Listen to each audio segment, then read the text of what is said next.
If I ever come across Jennifer Hillier in real life, I will run the other way because this woman's brain is like sick and twisted. And honestly, I think I'm like terrified to ever be in the same room with someone that could come up with this chilling and way scary plot. Jar of Hearts. All right, let's talk about it. I came across people talking about this book on Instagram and a list of books that live up to the hype and have really good twists. So I really wanted to check it out for spooky season.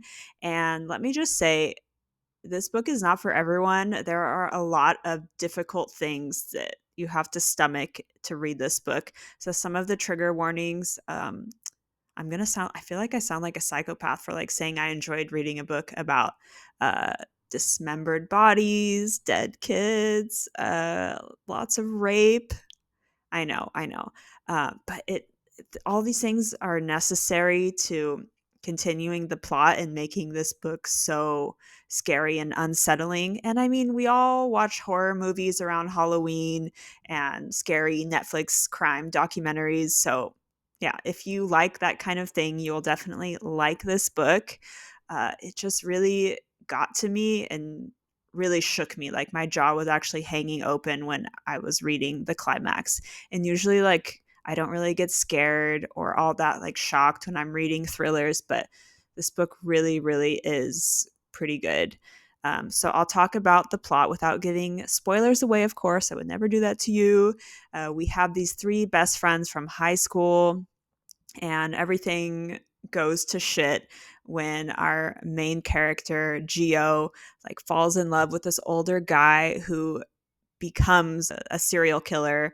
And basically, he ends up killing Geo's best friend, Angela, this cheerleader. And their other best friend, Kaiser, is becomes a detective. He's actually the one that arrests Geo for her part in this murder cover up. So we have like some different times. So 14 years later, after this death, this murder of their best friend, Geo goes to prison for her part in the murder, and she spends 5 years in prison. And when she gets out, there are some like bodies that are found that were killed and buried in the same way that her friend Angela was like murdered and dismembered and buried.